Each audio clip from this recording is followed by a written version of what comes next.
Okay. So.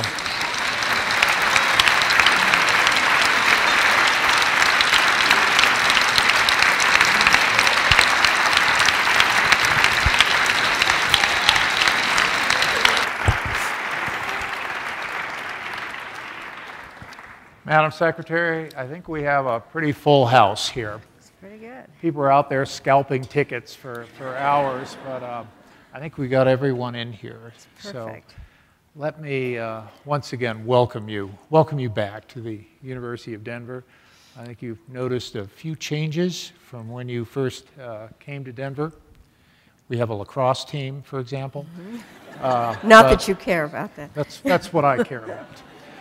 But let me just say, and I think everyone here knows this, that you really pioneered the job of Secretary of State. I mean, when you came in, we hadn't had a Secretary of State like you before in a number of respects. And one of the things you did is a Secretary of State was no longer someone who just dealt with foreign ministers, although memorably you did try to teach one of them the Macarena. I did. Which is still on film. Yes, right. Yeah. So you reached out beyond foreign ministries, and you were, I think, really our first Secretary of State who became a really public figure, not only to Americans, but also to people all over the world. And I think the image of the United States of being somehow approachable and real was one of your lasting legacies. And the other thing you did, although people had done it in the past, is you came from academia. And you went from academia into government, as I've gone from government to academia. And people always ask me, you know, what's it like to make that shift? And in some ways, it's kind of familiar. You walk into a building, you don't have a Marine saluting at you, but you know, there's a lot of similarities. But then, in other ways, it's a very different way of thinking. And I wonder if you can comment, because you have a really experience in both fields, and my sense is we need to do more together. Well, first of all, it's really so much fun to be here, and I really do feel at home. Actually, the house I lived in is under some building now, but this was definitely where I was. I swam here and played tennis someplace, and the house that we were in was between two parking lots, and when the football games happened, I could have gone into business being a parking lot attendant. But this is definitely where I grew up, and so it's wonderful to be back. Mr. Chancellor, it's very nice to see you, and Ambassador Dean, good friend Chris, it's terrific to be with you. And I have to say that the idea that you are now Dean of the Korbel School, nothing could be better in terms of connecting all the dots. So I'm very, very happy to be here with you. Thank you. Thank you very much. Truly one of our most outstanding diplomats, and it's a good way to segue into this. In fact, I was the daughter of a diplomat, so I kind of knew about diplomacy. You know, the little girl in the national costume that gives flowers at the airport. That's what I used to do for a living. And so I always kind of understood diplomacy, and then I was the daughter of a professor, and I myself started a very long career as a student. It took me forever to get my PhD. And I ultimately, when I went to work for the first time in the government, I had first worked for Senator Muskie of Maine, and had learned what the Hill was like, and then went to the Carter White House to work for Dr. Brzezinski, which to the students here, remember to be nice to your professors because you never know. He was my professor at Columbia, and then he hired me. So one of the real questions, and it's a very specific one, what happened was after the Soviet invasion of Afghanistan, the Carter administration was trying to explain to opinion makers and some academics among them what had really happened and why, in fact, it was important for the United States to, as we called it, punish the Soviet Union for what they had done. We knew that we couldn't push them back, but how to punish them. And so we brought in all these opinion leaders and various academics and deans, and it was the first time that I noticed something very troubling. It was like this. We were not talking at all on the same level in terms of what the administration needed in terms of support and understanding for what we had done, and what was much more theoretical knowledge of the academics in terms of trying to explain the Great Game or what the theory of international relations was. And it was really troubling because these were very smart people on both sides of this divide, and you kept trying to think, why wasn't there more kind of some parallel tracks that would bring us all together? I then went to teach at Georgetown at the School of Foreign Service, and which is not dissimilar from the Korbel School. And I think that in many ways, the Georgetown School of Foreign Service, even though it says Foreign Service, has nothing to do with the diplomatic service, but getting students ready for international relations life. And I think that even then there already, there was this kind of interaction between what are known as practitioners and I don't know how to say this without being insulting, regular academics. And it was interesting because already there was some kind of a different approach to things. And I'm very honest about this. I did have a PhD. It took me forever to get it, but I had spent a lot of time in politics and working in the government. And some of the regular academics kept talking about me as this political professor. I was on tenure track, but I was just a political professor. And I think that there is a certain amount of problems in terms of the relationships between the two expertises. And so then I go back into the government, and I found a lack the other way, which is I loved teaching, and I think it is truly one of the most satisfying things that one can do, especially when you have smart students, and teaching the various things that those of us that are in international relations do. And when I went back to the government, I all of a sudden thought, this is so limiting, because all we did was read each other's memos. And so, did I ever read Foreign Affairs while I was in the government? No. Part of the thing is that becomes very limiting.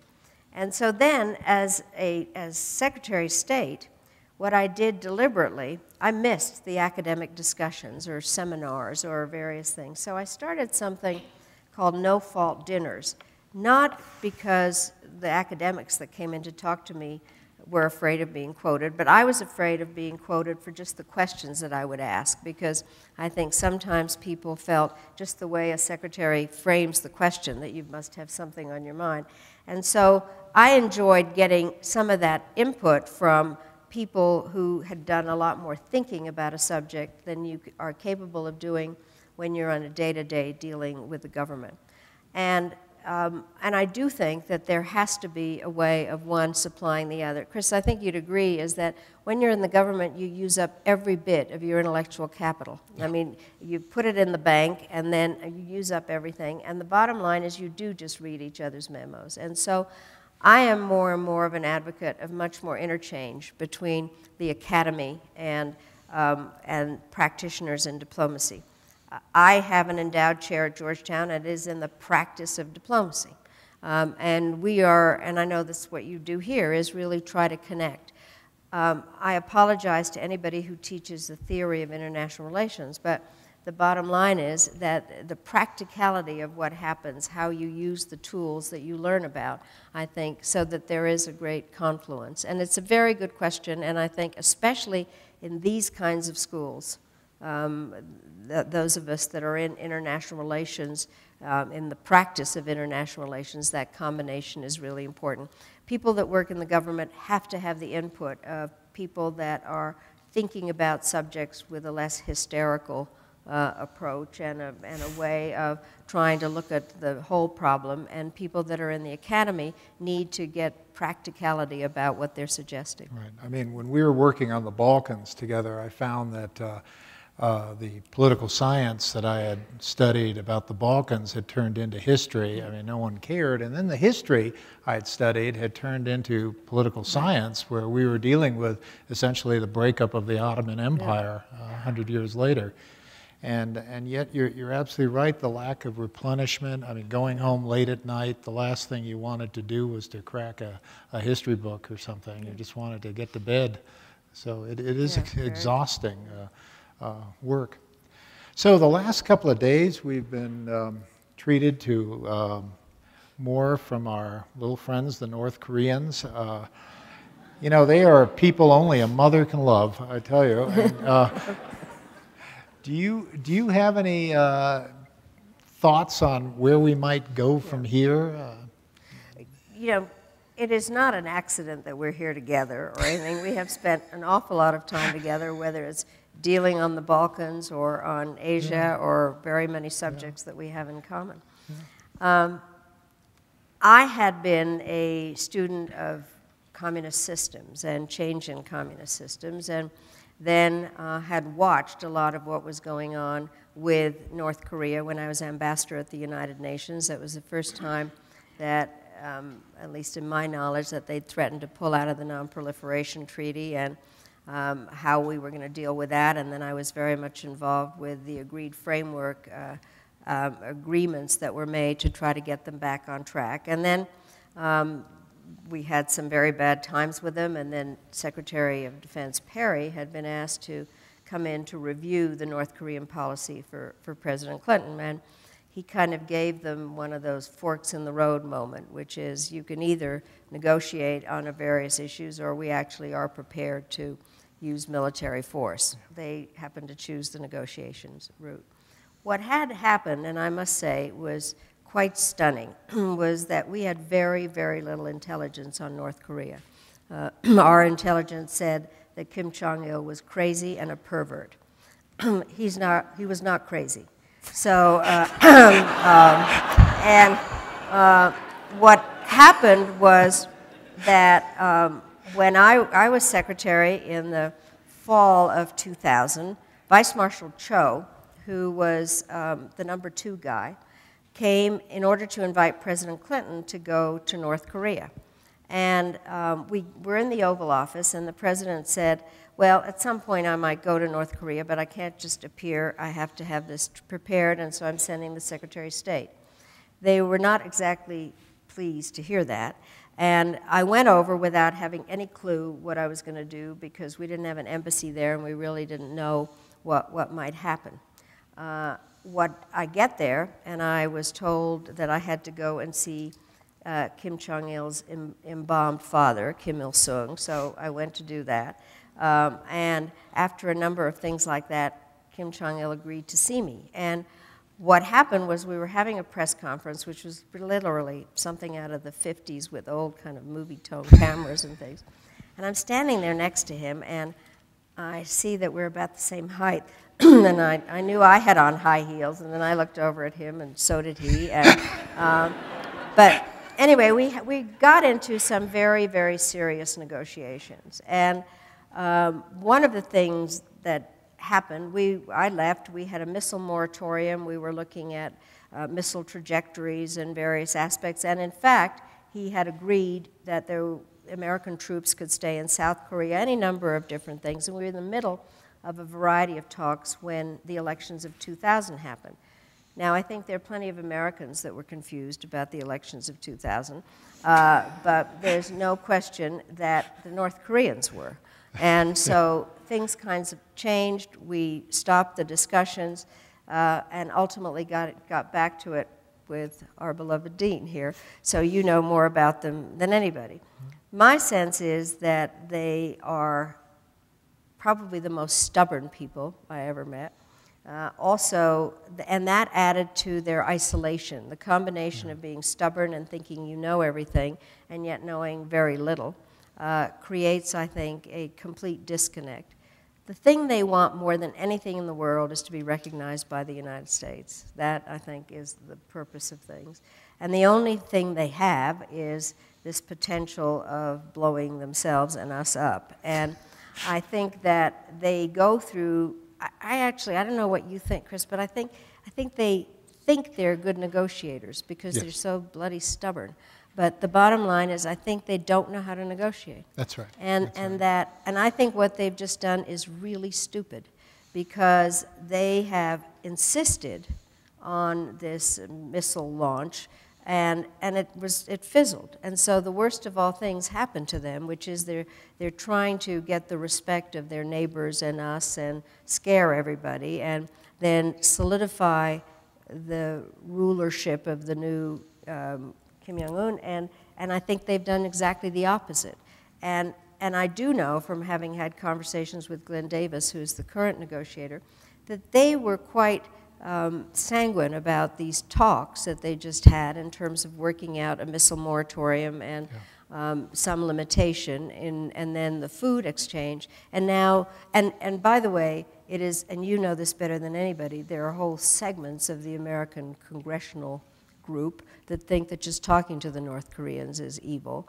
And I've heard of that problem. You've heard that. Yeah. And so there is the issue, you know, you've sold the, you know, the same horse we keep buying, et cetera. So they have now given credence to the worst feelings that those who never want to talk to the North Koreans. So I don't know where this goes from here. So. It seems to me that one objective we should have is to kind of split North Korea from China. And I think the North Koreans have certainly infuriated the Chinese in recent weeks because, after all, it was the Chinese who kind of brought this little deal together, worked very hard to get us to sit down with the North Koreans, only to find the North Koreans back out of it. Yet one doesn't get the sense that the Chinese are really prepared to make any pivot, to use a favorite word these days, toward us and away from the North Koreans. So we're instead, I think, my sense is we're not going to go anywhere fast right now. So I think the main danger is that they will probably have another test of some kind to prove that they hadn't just screwed up, and maybe also begin to sell various component parts to somebody. Right. So, no, not a good state of play. So the other day at the Korbel school, I mean, going a little further back in time, we had someone named Prime Minister Hashim Thachi. We did. We had him right here. Yeah. Not quite here, but in another building. And it was kind of interesting to see this guy who had, we knew when he was sort of coming out of the Dranitsa Hills in a sort of a family structure there that I think you could call a clan, and how to put it politely, I think they were involved in trade, we'll put it that way. And here he is now representing his country, and I think we spent a lot of time with him back in '99. How do you see the whole legacy of our Balkan engagement at this point, sort of symbolized by this guy? Well, it's very interesting because this was a long story in many ways. Just because life is incredibly peculiar is, as many of you know, not only was my father a Czechoslovak diplomat, but he actually had been ambassador to Yugoslavia, of all places. So I kind of grew up with that part of the world. And when I was at the United Nations, we were dealing with Bosnia on a constant basis and trying to figure out how to stop the Serbs from ethnically cleansing the Bosnians. And I had a number of people come to me that were Serbs saying, your father loved the Serbs, you know, how could you be so awful to them? And I said, well, he wouldn't have loved your kind of Serbs. You know, it was a different view. Good answer. And so both Chris and I, we spent an incredible amount of time on this. And then the Bosnian issue did become solved for a while with the Dayton Accords, and then all of a sudden Kosovo came back into the picture. One of the things that the first Bush administration had left as an outgoing point was pretty much it was called an ultimatum on Kosovo, that if the Serbs went into Kosovo that we would react in some way. But not so simple, actually. And people ask me what is the thing I'm proudest of as Secretary. Kosovo is certainly it. And part of it had to do with the fact that I believed that we couldn't sit around and watch people be ethnically cleansed again, but also from the combination of the practical and the academic. It's a very good case study in terms of how hard it was to get something done within our own government, the bureaucratic aspects of that, and then how to get international action on it. And it really is an interesting case study. And so I was bound and determined, when I was at the UN, I was a cabinet member and a member of the Principals Committee, but I wasn't Secretary of State, and it took us quite a long time, you and I agreed on that, to do something about Bosnia. And I thought, well, now I'm Secretary of State, and I'm not going to let this take on too long. So we spent a lot of time on it, and the State Department can threaten many things. It's just that we have absolutely no soldiers or planes or anything. So the point is trying to persuade the Defense Department, which was not simple. And especially since the military itself and the Joint Chiefs did not want to do anything, and Secretary Cohen wasn't too interested in it. And Sandy Berger was almost there with us, but the president was, which makes all the difference. And so we were able to begin to think about how to do something about Kosovo.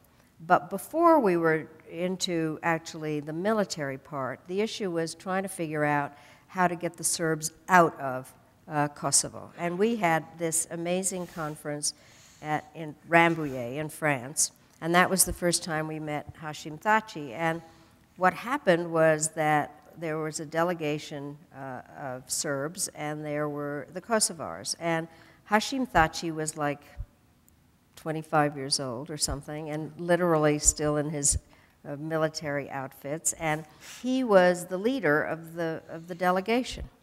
And my job was to persuade him basically to not say that all this was about that their dream was the independence of Kosovo, that the main point here was just to end the ethnic cleansing.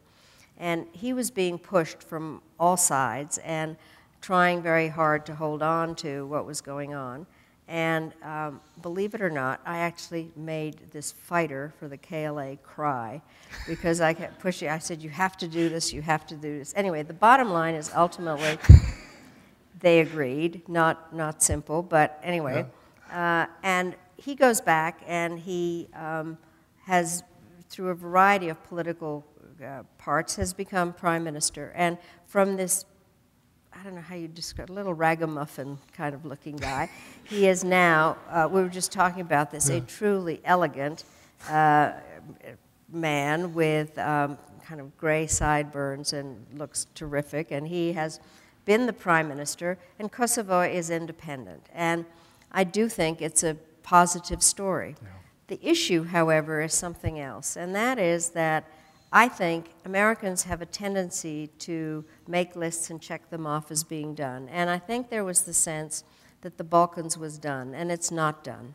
And Bosnia itself is not a fully complete story. Neither is Serbia, and neither is Kosovo. So Kosovo has declared independence. He is somebody that is kind of the image of it, but it's not over. What is interesting also about Kosovo, it now has a woman president. She is the youngest president. I've spent quite a lot of time with her, and she was a police commissioner. Have you met her? Yes, I sure have. And she's really remarkable, and I think Kosovo really is on its way. But for me, the lesson is that we can't just decide something's over, that we don't have to pay attention, and that all issues are immediately resolved when we snap our fingers. Yeah. I mean, recently the administration, the last few months, the administration has talked about this pivot, this shift from wars in Middle East and South Asia to East Asia. But there's also, from the European perspective, there's kind of been a pivot away from Europe. And as someone, I knew you were very close to the Czech president, Václav Havel, who died in the last couple of months. Do you think Europe's leadership is sort of up to the task of maintaining this transatlantic relationship that I do believe since your early childhood you have been a very, very strong believer in? Do you think Europe is kind of up to that, or is America kind of moving on? Well, I think there's several things. The simple answer is no, but the bottom line, I think, is that we have depended, we, America generally, on a partnership with a flourishing Europe. That, in fact, that Europe would not be the problem, but the solution.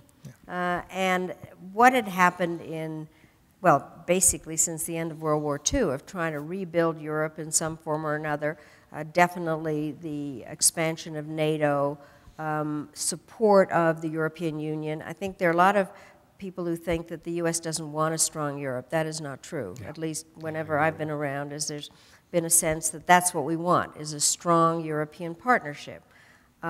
What is interesting is that I think that for a variety of reasons, the European leaders don't seem to be robust enough to do that. Right. But the bottom line is also the economic situation, and there are various problems with, they blame their financial problems on us, but basically the various issues that are there. What I find, and I always say, I'm very comfortable saying this, and I say it to Europeans. I say, I'm a European just like you. I was born in Europe. I just happen to have been raised in the United States. So I can tell you that we're disappointed. By the way, my father, the worst thing he could ever say to me was, I'm disappointed. The bottom line is that instead of them being a part of the solution, they are part of the whiners. Who are saying, why have you stopped paying attention to us? Why aren't you more worried about us? And I think that we are in a phase where we see problems all over the world, whether they're in the Middle East or further, or in Africa, or in Latin America for that matter, and we want them as strong partners, and they don't seem to be jumping to it. And in fact, they basically are upset that we, I don't know whether, I know that the official word is pivot, but it's a little difficult to stomach in some ways. The bottom line is the United States, this is what I've said, and I've just had a lot of interviews on this with Europeans. America is an Atlantic and a Pacific power. We have always been an Atlantic and a Pacific power, and so there shouldn't be this big surprise about it. And so there's no doubt in my mind that our relationship with the Chinese is the crucial relationship of this part of the 21st century. And we want the Europeans to work with us and not be part of the problem anymore. And this is not just true of the Central and Eastern Europeans who are really have been used to our loving attention, but the Western Europeans who have said, leave us alone, and now they don't really step up to it. I think one of the things that's worth noting is this is a very, I think, probably unusual year in the number of elections that are out there in terms of both presidential and parliamentary elections. So 4 out of 5 of the permanent members of the Security Council have elections. We do, the French, the Russians just had something, and the Chinese are going to have something else. Something else. But there also are elections in a number of very important places, and a lot of shifts and changes that are worth following out in terms of who's partners and what the leadership knowledge of each other are. Right. Well, we're going to go to some questions from the audience. There's a microphone there, and people will file, I guess, down and ask questions. But before I ask I turn to the audience, I'd just like your thoughts on, within our country. I mean, this is my first time in Denver, and living in Denver. I know you came at a much younger age, and so it's the first time I've had the opportunity to really get a sense of people's opinions, as we say, outside the Beltway, and it is different outside the Beltway. But what's your sense about the American mood right now toward foreign policy? I mean, are we? Do you think we have the staying power to do what we did in the 20th century? Are we going to be able to manage this for another century? Well, first of all, I hope that my answer is not true, actually. I think the sense that I have is that people are tired of America's involvement in primarily Afghanistan and Iraq. These are very long wars, and in neither of them do you have kind of the satisfaction of complete victory that one had after the Second World War. And also, because of all the media coverage, we really do know an awful lot about what is going on. I think that we are watching returning veterans that are having a very hard time in a number of different ways. And Americans like to be appreciated, and there are not enough people that are grateful to what we've done. So I kind of have a sense that we've had it in many ways. On the other hand, I think that there are more Americans that understand the economic interdependence that exists. For the most part, at least in the era that I grew up in, it was really a sense that we pretty much could do whatever we wanted to, that we were strong, that you know, I was just driving around here. I used to buy gas up the street for 29 cents a gallon.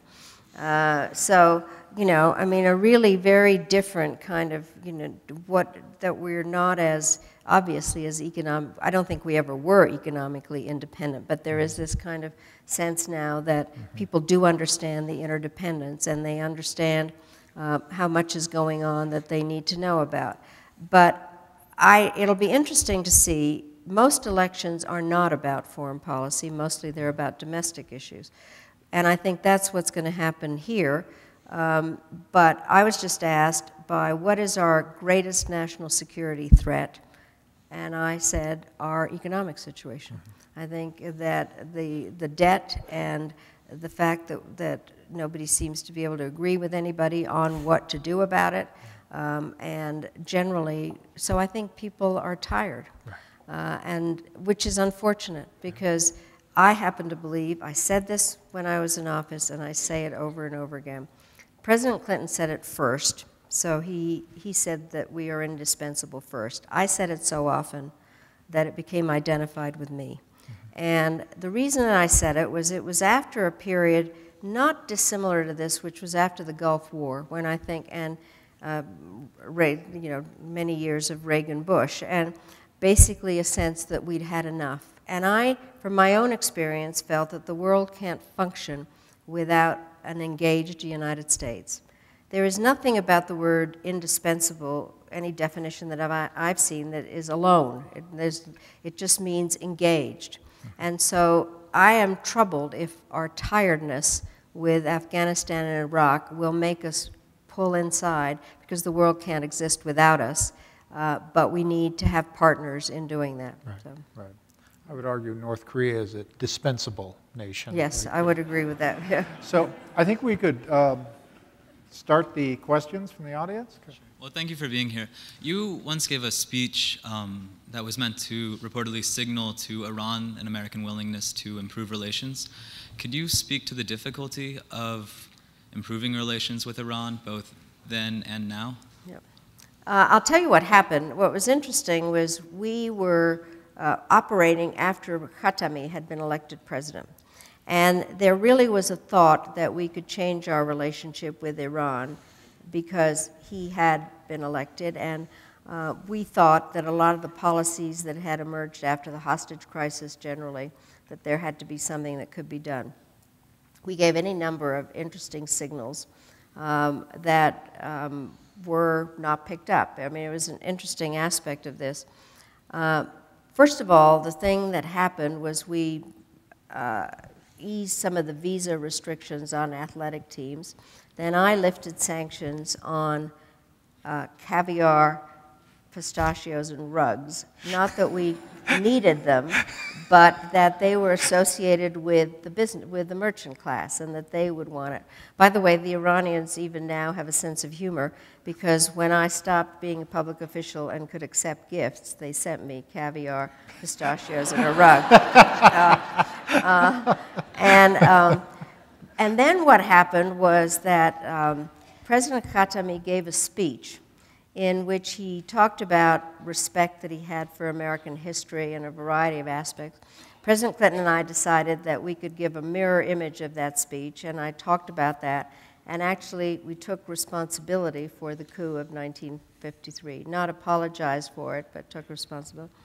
And then, well, I have to tell this story because Kofi Annan was Secretary General, and he decided that the thing to do was to arrange a meeting at ministerial level of a group that was called the 6+2, which had to do with Afghanistan. It was the 6 neighbors and us. So it was ministerial level, and what had happened was that the Perm rep that I had served with had become foreign minister, just the same as my story. So we were sitting in the basement of the Secretariat at the UN, and I look over and around one of these hollow tables, and there's this man.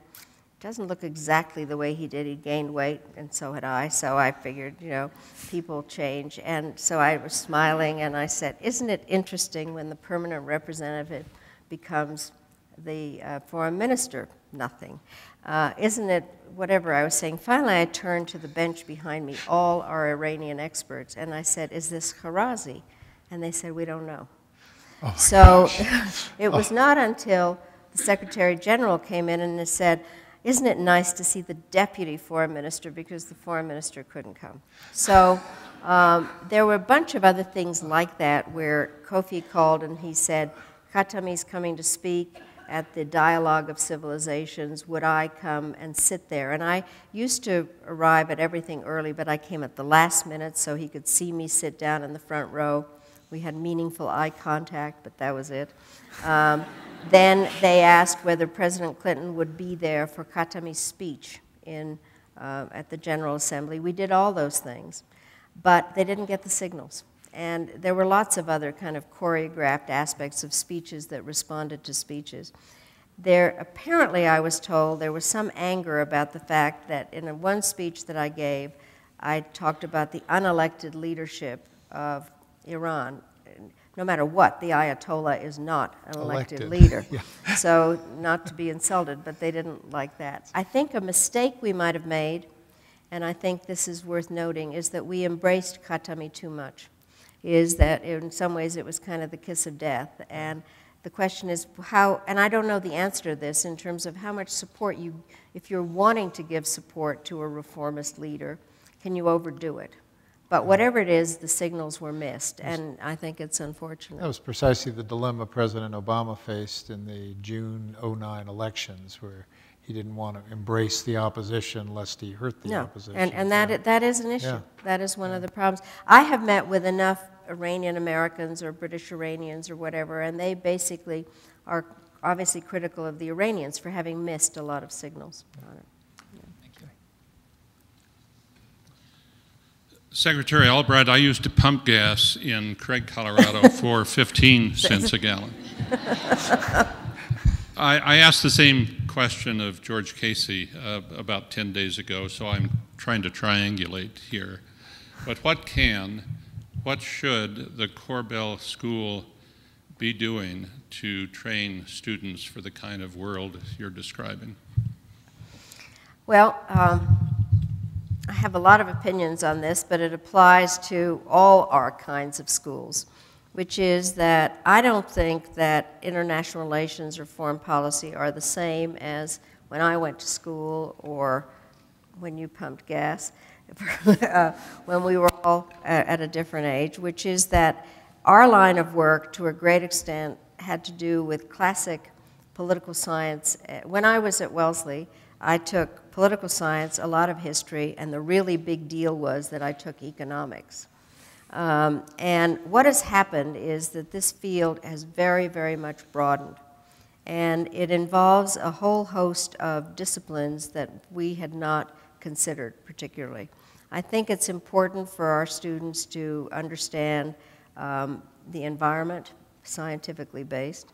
I think that it is important to understand religion, anthropology, health, it's just a much broader field than we were all used to. And Chris can testify to this. The State Department originally was composed of foreign service diplomats, people trained in diplomacy and history back to 1648 and the Peace of Westphalia and various things like that. And the people with expertise in a particular area, for instance, in the environment, were civil servants hired specifically to do that. And I think now what has to happen is that the diplomatic corps and everybody who works in this line of work needs to understand much more about these additional disciplines. The other part, and this has to do with my own evolution, is when I was Secretary of State, I learned, and this terrifies people to think I actually learned something when I was Secretary of State, is about the role of business. And what happened was I was asked to come to a meeting that John Chambers, who is the CEO of Cisco, organized in Silicon Valley with a bunch of techies, and we were talking about it, and he said, well, I don't see exactly what government can do to help us. And I said, excuse me, you need us. in order to help on market access and regulations and a variety of things. And I managed to get a lot more economic counselors into our embassies. And then the other way around, I would go whenever I went anywhere and I spoke to AmChams, the American Chambers of Commerce, huge audiences, and I learned nothing. And so I then decided that what I would do is wherever I went was to meet with representatives of American businesses in various places and learn what they knew from having had very direct contact with people in countries. So I think more interest in public-private partnerships, basically it's broadening the curriculum. And I think that would be the thing that I would recommend. Hi there, welcome. I'm a graduate of the Conflict Resolution Institute here that's housed in the Korbel building and under Dr. Karen Feste.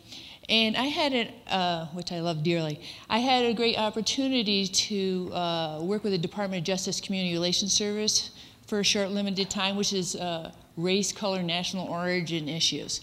And with that, I wanted to spin off this last question that, you know, currently right now throughout the world we have peacekeepers.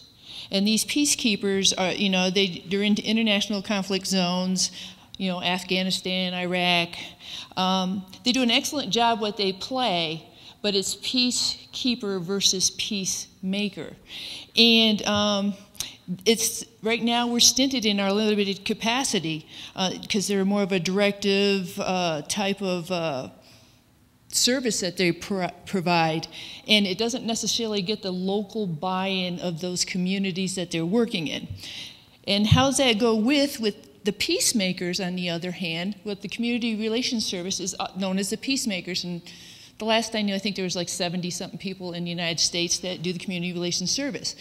And what they do is a long-term strategic plan for the individual culture, gathering all the components, putting them together, and then having long-term effects. So that started like in 1968 with the Boston riots, and you know, like the Rodney King. So I think if you could get to the question, because we... Yeah, so my question is, all right, you got this comparative of the two. Would you support Josef Korbel School that we have developed an international collaborative program where you take these already trained mediators, trained international people to have a collective international so-called community relations service that is global, and that it's not run by the government per se, but maybe the UN, and run that, and that they can go in there and actually put in the long-term strategic plans and to prevent additional conflict, and they have mechanisms already put in place, and it's not until the next political flavor steps in, but what it is, it's about the long-term containment. I do, and I think that it's a very good idea. I think part of the thing, again, goes to the point that I was making about the Balkans, that people think it's done, it's over. One of the things that I noticed in my evolution through all this was even the way that peacekeepers changed into peacemakers during the 90s when I was at the UN. And one of the things was originally the peacekeeping operations went in somewhere once a peace was made, and they were just to keep the parties apart. And then all of a sudden they had to be much more a part of what they were doing. And I went down to Fort Polk, Louisiana, where there are a lot of people, peacekeepers, were being trained. And what was interesting was how they began to change in terms of learning how to negotiate, because this was not a matter of military conquering territory, but dealing with people. And funny things that they learned is that they had to take off their green faces from when they'd been fighting to go and negotiate, and any number of different aspects. I do think also, and I had just been asked by this administration to work on a new strategic concept for NATO, which I did a couple of years ago. And part of what we began to talk about more was what was known as the comprehensive approach, which was a lot of the civilian aspects of post-military activity and community activities and doing the kinds of things you're talking about. The question is who does it and whether the UN is in fact the best place. Part of the problem with peacekeepers, peacemakers, or whatever is that they're always pickup teams and they haven't worked together before. And so whatever could be done to bring it together, I think, is a really good idea. And it goes to this point of that things are never quite finished, and we have and that the kinds of capabilities that you're talking about are very important. Yeah, and I think that we have the great opportunity here to do that. To do, absolutely, yeah. Thank you very much. All the questions have been excellent so far, but I'm going to go on a little lighter note.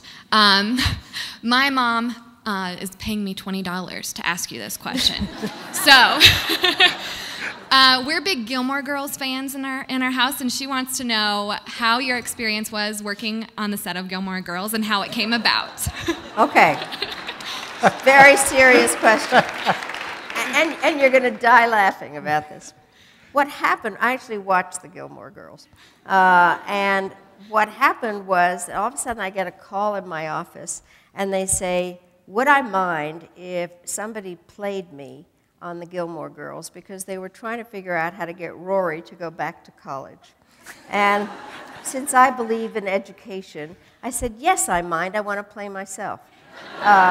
So what happened was I went out there, and for those of you that don't know all this very important culture, what would happen was that they had the same scene every year on Rory's birthday, where the mother would lie down on the bed with the daughter and they'd have this conversation. Now, clearly, I have no problems talking, but because this was always the same scene, I had to memorize the exact same lines that had been used every year.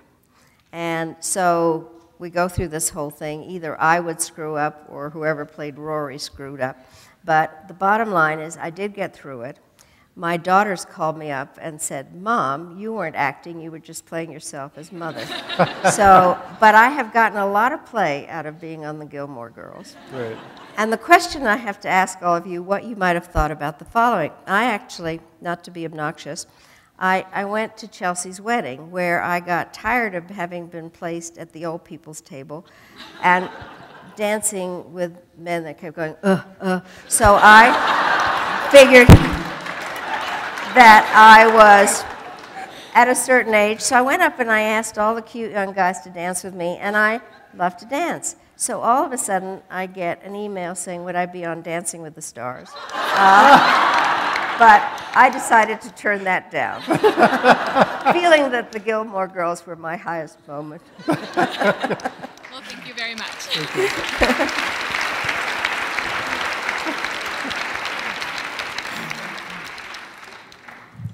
Hi, Madeleine. For the rest of you, I taught with Joe Korbel, who treated me a bit, he sort of adopted me my first 2 years here. And so I'm very fond of Madeleine and all the Korbels. And I think that the name of the Korbel School, and I can't go into it at the moment, is as honorable a name as you could give to the school. And I've spoken otherwise about this at length. I'm a fan of Obama's, but I'm going to ask you a question about to think about something, or just respond to the thought. I'm very troubled by the indispensability of American militarism. And I'll give you 3 or 4 reasons why, and just ask you whether you think that people who are in diplomacy need to speak up about something like this more, or not. At the moment, we're using a lot of drones in Pakistan. We took out bin Laden very successfully with SEALs. As far as I can see, the use of drones has accomplished exactly 0 from the point of view of really damaging the enemy, and that it's killed a lot of civilians. Syed Rifat Hussain, a student at that time with me and with your father, has come here. He's in the Pakistan Defense Ministry and so on, to try to talk about their view of this. I think their view of this is too harsh, but I think that our view of this may not persuade people. Second point is, we have a huge military, and we have between 800 and 1,200 bases abroad. Nobody knows how many. And we spend a lot of money on privatizing the military, and we have a military budget which is 12 times the diplomatic budget, and a lot of the diplomatic budget goes into funding arms sales and arranging them. I like professional diplomats. I admire Chris. and what he thinks about these things. I'd really like to see more diplomacy and stronger diplomacy and a primary emphasis on diplomacy. And I'd like to see the money used, for example, for civilized purposes like I don't think students should be in the kind of debt they are in the United States of America. I think there should be health care for everybody. I don't think people should be talking about cutting the deficit at the expense of pensions, et cetera, et cetera. And if we use some of the money to pay off the deficit from cutting down on this militarism and providing some of these things and providing aid under the guidance of skilled diplomats and not mercenaries and not military, wouldn't this make our foreign policy better? And isn't it a problem that there isn't a voice for that except, oddly, Ron Paul? He isn't for diplomacy, and he certainly isn't for spending on ordinary people, but he's all upset about militarism. He says it has a bad impact on the world. And I think it does have a bad impact on the world, and I wish somebody who was less like a bad version of Scrooge unreconstructed was speaking to some of these issues. So I just wondered what you thought about that. Well, thank you, and it's great to see you, and glad to have this discussion. Let me just say, I teach a course at Georgetown, which is, I say foreign policy is just trying to get some country to do what you want. That's all it is. So what are the tools? So the course I teach is called the National Security Toolbox. And actually, there are not a lot of tools in it. There's diplomacy, bilateral and multilateral, the economic tools, the carrots of aid and trade and the sticks of embargoes, sanctions, etc. Then the threat of the use of force, intelligence, and law enforcement. That's it. And so I can fully understand always why when you're talking about X subject, as a decision maker, you often say, I'm not leaving out any options. I think the last thing you want to do is take any tool off the table because there are not a lot of them. But I fully agree with what you're saying in terms of a militarism. And I am deeply troubled by this. And I hesitate to say this, but I will anyway. What happened was I was in a discussion not long ago, actually in Missouri, for an event that was being done for the Truman Library. And we were talking about where life was in the United States, and I happened to have done the whole business about being engaged. And then I did say that I thought that the previous 8 years of the previous administration were a disaster in many different ways. I think that I can fully understand why force was used in Afghanistan after 9/11.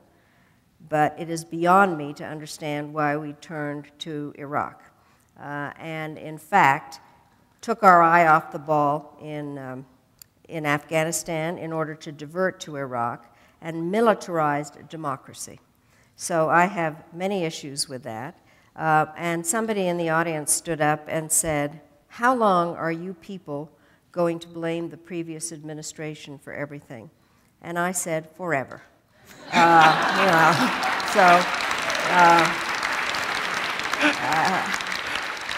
But because I really do think that, but I am not a pacifist. I believe in peace, but I'm not a pacifist. So I do think that there are times that you have to use force. And Balkans were an answer, as far as I'm concerned. So I am probably somewhere between you and Ron Paul. But the bottom line is I think that we can't take the military tool off the table. But I am troubled by the way it is being used. I am deeply troubled by what we generally, the budget issues, as I said. I think that's the greatest problem that we have. But I don't think we can completely eschew the use of force. I do believe that we need to spend much more time on diplomacy and to build up our diplomatic service and to build up our diplomatic budget and to see, I believe in the goodness of American power in a variety of the smart power in different ways, and I am troubled when we are seen as being a purely military power. So that's where I would come out. Madam Secretary, I think everyone in the audience joins me in, first of all, thanking you and coming back to University of Denver. Anytime you can come here, please come. It's always. And I just want to thank you not only for your service, but your continuing service. You are a great leader in our country. I know everyone has benefited from your thoughts, your books, and even your pins. Right. And so for those of you who don't know, there's a fantastic exhibit of the Secretary's pin collection at the Art Museum in Denver. So I hope you all get down there over the weekend. Chris, it's a pleasure to be here and to be here with so many friends at home. And if I might make a pitch, actually, for my next book, which I think many of you would actually enjoy because of the Korbel connection. I have gone back and looked at my family story from 1937 to 1948. And my father, it's basically my father's story. The Czech government gave me his personnel files, and the secret police gave me their files. The secret police files were filled with, he's too pro-Western and a Democrat, so that was good. And so what I did was to write his story of what he was doing during World War II when he was the Czechoslovak government in exile and broadcast into Czechoslovakia from BBC. And then when he went back and was part of the coalition government and then was ambassador to Yugoslavia. And then, so that's the inner layer of the book. And then the next layer is kind of analyzing what happened historically from 37 to 48, looking at the Munich decisions and the various decisions that were made, the start of World War II and the Soviet role. And then the third layer is kind of analyzing decision-making and how difficult it is to make what you think are morally correct decisions and the unintended consequences, and or what it's like when leaders are involved in wishful thinking. Chamberlain hoped that Hitler would change. Roosevelt hoped that Stalin would change. And then there are very personal kind of decisions of people who, in order to save their families, would in fact denounce their neighbor, or collected bounties for revealing who assassins were, whatever, very many kind of interesting things. It's called Prague Winter, and it's going to come out at the end of the month, and I think especially people who care about the Korbel School might be interested in Josef Korbel's more detailed story. So, thank you. Thank you very much. Thank you. Great. Thank you very much. Thank you. Great. Thank you very much. That was great. A lot of fun. Yes, It it would was be great. great.